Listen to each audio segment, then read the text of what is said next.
윤태곤 실장 어서 오십시오. 네, 안녕하세요. 오늘 현충일 문 대통령의 그 추념식 추념사 좀 분석해 볼까요? 예, 문 대통령이 이제 기득권에 매달린다면은 보수든 진보든 진짜가 아니다. 애국 앞에 보수와 진보가 없다. 저는 보수든 진보든 모든 애국을 존경한다. 이렇게 강조를 했어요. 바로 그 보수 진보 따로 없다는 거를 보도에서 주목하더라고요. 네, 예. 그러면서 이제 뭐 내년은 한국 전쟁 70주년이 되는 해다. 이 땅의 자유와 평화를 위해 가장 큰 희생을 감내한 나라는 미국이다. 이런 이야기도 했어요. 한미 동맹을 강조한 거죠. 네. 오늘 뭐 날이 날인 만큼 좀 보수적 가치에 대한 존중 이렇게 봐야 될까요? 그렇죠. 이게 그러니까 바로 이 앞에 문 대통령이 참석했던 국가기념식이 5.18이었지 않습니까? 그렇죠. 물론 이제 국가기념일에 진보와 보수가 따로 있는 건 아니지만은 약간 그 실어지는 의미 같은 게 있잖아요. 예. 5.18은 당연하게 진보적 의미하고 이미지가 강한 것이고 예. 현충일은 물론 모든 호국 영령을 추모한 날인데 뭐 6.25 군장병 이런 이미지가 강하고 세계 거의 모든 나라들이 이제 메모리얼 데이 우리로 치면 현충일이 있는데 이 날은 주로 좀 군인 이쪽을 이제 뭐 또 전쟁 유족 이런 게 강조되는 날이지 않습니까? 당연하죠. 예. 네.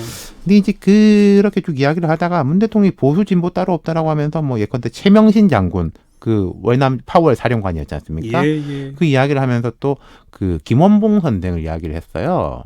왜 또 그렇게 나와요? 예, 그게 이제 조선 의용대가 광복군으로 통합이 됐었고 항일 투쟁을 했고 광복군이 이제 국군의 뿌리가 됐다. 뭐 아하. 이런 이야기를 하다가 됐는데 지금 여기에 대해서는 좀 야당하고 보수 진영이 반발을 강하게 하고 있어요. 네. 뭐 3.1절이나 광복절이면은 또 모르겠는데 이 김원분 혼낸 같은 경우에는 6.25 때 북쪽에 고위직으로 몸을 담고 있었다 월북해서 이게 적절하냐 뭐 이런 것이고 그 밖에는 그 최근에 이제 청해부대 최영함 입항 행사 도중에 그 밧줄 사고로 숨진 고 최종근 하사를 언급하면서 유족들을 위로하는 모습도 있었습니다. 네. 오늘 보도에 따르면은 추념사 전체에서 애국이란 단어가 11번, 진보와 보수는 각각 9번, 그리고 국가라는 단어가 가장 많이 사용돼서 26번 등장했다고 하네요. 네. 그러니까 바로 직전에 있었던 5.18 기념식과 좀 대비되는 점은 분명히 보이네요. 그렇죠. 네. 예.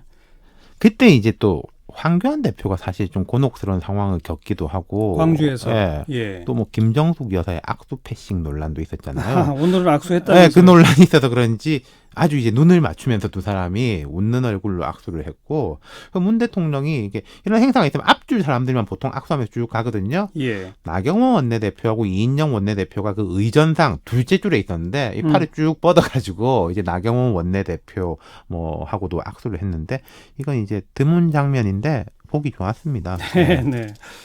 자, 각 당의 평가는 어떻게 나옵니까? 좀 온도차가 있었어요. 그러니까 더불어민주당 등 이제 범진보 진영은 평화에 방점을 찍고 자유한국당은 안보 위기를 맞고 있다 하면서 현 정부를 비판했는데 재밌는 게요. 이해식 민주당 대변인 브리핑 제가 좀 인용해 볼게요. 조국 광복을 위해 모든 것을 바친 순국 선열 호국 영령으로 인해 대한민국은 존재한다.